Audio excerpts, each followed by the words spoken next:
अस्सलाम वालेकुम दोस्तों। खैर मकदम है आप सबका आपके अपने YouTube channel career guide point पर। दोस्तों, आज फिर से हम लोग उर्दू, हिंदी और इंग्लिश अल्फाज का ज़ख़ीरा पढ़ेंगे। आज आपके लिए 10 मोस्ट इम्पोर्टेंट वर्ड्स है, देख लेते हैं। आपका आज का पहला लफ्ज़ है क़यास आराई। क़यास आराई बहुत ही अहम लफ्ज़ है, जिसका हिंदी होता है अनुमान, यानी अनुमान लगाना, क़यास आराई करना।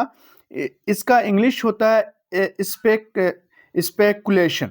तो स्पेकुलेशन का जो हिंदी हो जाएगा अनुमान, और उसी को उर्दू में बोलते हैं क़यास आराई, यानी किसी चीज़ का क़यास लगाना, किसी चीज़ के बारे में अनुमान लगाना, ये होता है क़यास आराई। आपका दूसरा लफ्ज़ है फ़ौजी मुहिम। फ़ौजी मुहिम का जो हिंदी होता है वो होता है सैन्य अभियान, और इसी को इंग्लिश में बोलते हैं मिलिट्री कैंपेन। मिलिट्री कैंपेन का हिंदी सैन्य अभियान, और उर्दू में बोलेंगे फ़ौजी मुहिम। अभी जो वार चल रहा था ईरान और इज़राइल के दौरान, तो ये वर्ड काफ़ी प्रचलित था, सैन्य अभियान, यानी कि फलां देश फलां के खिलाफ क्या कर रहा, सैन्य अभियान कर रहा।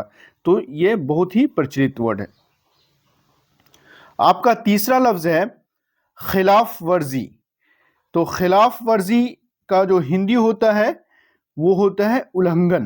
क्या होता है? उल्लंघन। और इसी को इंग्लिश में बोलते हैं वायलेशन। इंग्लिश में क्या बोलते हैं? वायलेशन।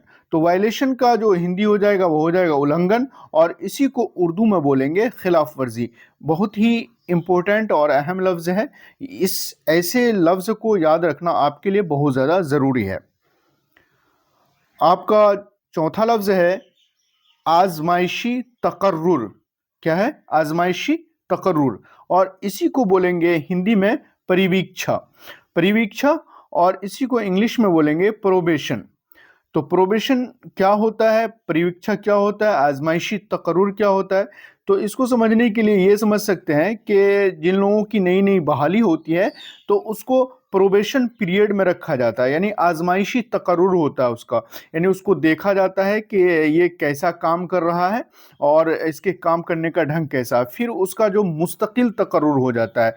तो प्रोबेशन को हिंदी में क्या बोलेंगे? परीक्षा और आजमाइशी तकर्रुर। जैसे हम लोगों का की जो बहाली हुई है असिस्टेंट उर्दू ट्रांसलेटर में, उसमें भी क्या है, ये हम लोगों को प्रोबेशन पीरियड में रखा है, यानी परीक्षा अवधि बोलते हैं उसको, और इसी को आजमाइशी तकर्रुर बोलते हैं।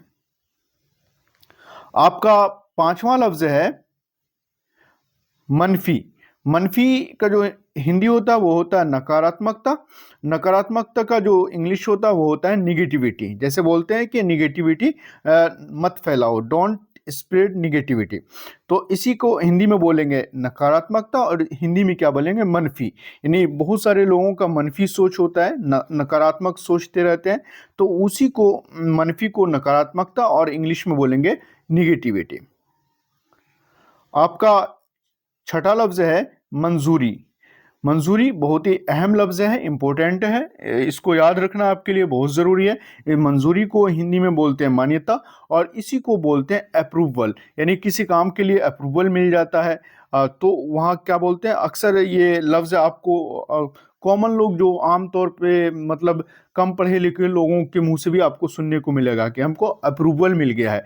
तो मैं अप्रूवल का जो मीनिंग होता है वो होता है मान्यता, और इसी को हिंदी में बोलते हैं मंजूरी। तो मंजूरी का हिंदी हो जाएगा मान्यता, और इसी को इंग्लिश में बोलेंगे अप्रूवल।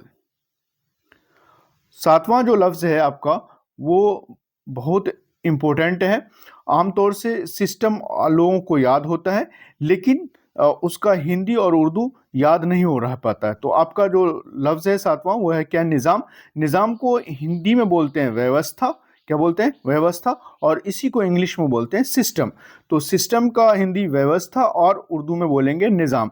इसको याद रखना, हिंदी और उर्दू में सिस्टम को बहुत ज़रूरी है, और सिस्टम तो आप जानते ही होंगे। आपका आठवां लफ्ज है जिम्मेदारी। जिम्मेदारी को हिंदी में जिम्मेदारी भी बोलते हैं, जिम्मेवारी भी बोलते हैं, दोनों बोलते हैं। तो जिम्मेदारी और जिम्मेदारी, और इसी को इंग्लिश में बोलते हैं अकाउंटेबिलिटी। तो अकाउंटेबिलिटी बहुत ही इंपॉर्टेंट लफ्ज़ है, तो इसको याद रख लेना है। इसका हिंदी होता है जिम्मेदारी या जिम्मेवारी, और उर्दू में बोलते हैं जिम्मेदारी। आपका 9वां लफ्ज है करारदाद। करारदाद का जो हिंदी होता है वो होता है संकल्प। इंपॉर्टेंट लफ्ज है संकल्प, और इसी को इंग्लिश में बोलते हैं रेजोल्यूशन। कोई भी प्रोग्राम होता है या कोई बड़े स्तर का कुछ होता है तो वहां पे कहते हैं कि वो उस प्रोग्राम में फला फला रेजोल्यूशन पास हुआ, यानी करारदाद पास हुआ, यानी संकल्प लिया गया। तो करारदाद का जो हिंदी हो जाएगा वो हो जाएगा संकल्प, और इसका इंग्लिश हो जाएगा रेजोल्यूशन। आपका 10वां लफ्ज है खास। खास का जो हिंदी हो जाएगा वो हो जाएगा विशेष। खास का हिंदी क्या हो जाएगा? विशेष, और इसी को इंग्लिश में बोलते हैं स्पेशल। तो स्पेशल का जो हिंदी होगा वो हो जाएगा विशेष, और इसी को उर्दू में बोलेंगे खास। तो दोस्तों ये रहा आज का क्लास। कैसा लगा आज का ये क्लास आप हमें कमेंट बॉक्स में ज़रूर बताएं। वीडियो को लाइक करें, शेयर करें, कमेंट करें, और हमें मुफीद मशवरों से नवाजें। मिलते हैं अगली क्लास में, तब तक के लिए खुदा हाफिज़।